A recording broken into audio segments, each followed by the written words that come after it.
تمہیں کہانی دل آویز سناؤں، اسلام کے عروج اور بانکپن کی مختصر کہانی آپ دیکھ لیں کہ حضور جب جلوہ فراز ہوتے ہیں مکے میں تو اللہ کا گھر 365 بتوں سے بھرا ہوا ہے۔ وہ دنیا کے اندر خدا کا پہلا گھر اور 365 بتوں کا قبضہ ہے اس گھر کے اوپر۔ پھر حضور آئے اور دعوت دین دی اور آقا کریم علیہ السلام نے ان بتوں کے لوث سے کعبہ کو پاک کیا۔ کہانی اتنی دل آویز ہے کہ حضور نبوت کے اعلان کے 13 سال گزارنے کے بعد جب مکے سے ہجرت کر کے مدینہ روانہ ہوئے تو مسلمانوں کی تعداد 100 سے متجاوز نہیں تھی۔ جن لوگوں نے ہجرت کی ہے تاریخ پڑھیں۔ سن 2 ہجری کو بدر کے مقام پہ حق اور باطل کا پہلا ٹکراؤ ہوتا ہے۔ مسلمانوں کی تعداد 313 تھی۔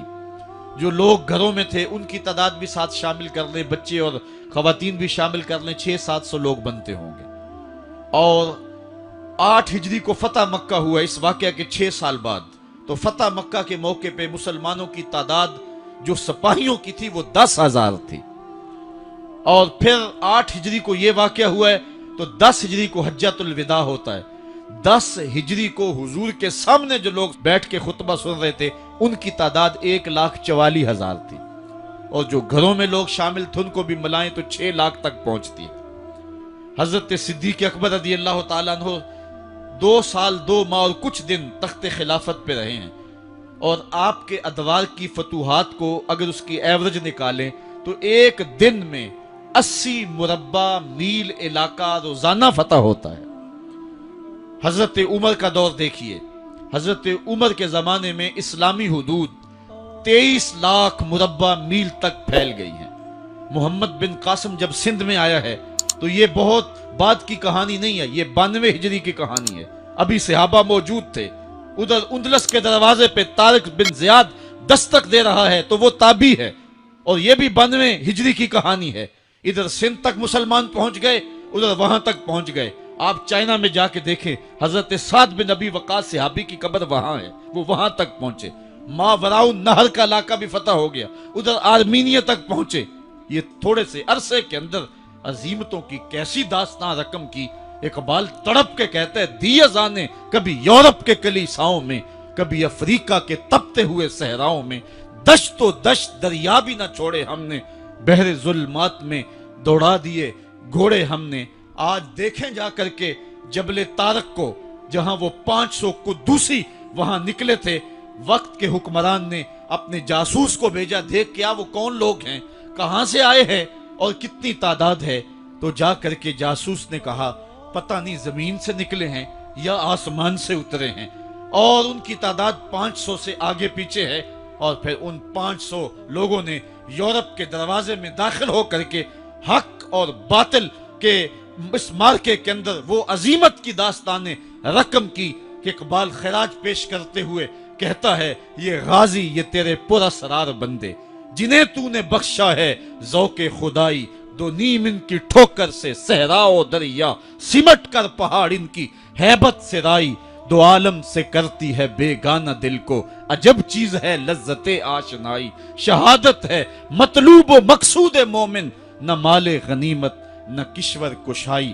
وہ کہانی کتنی دل آویز ہے۔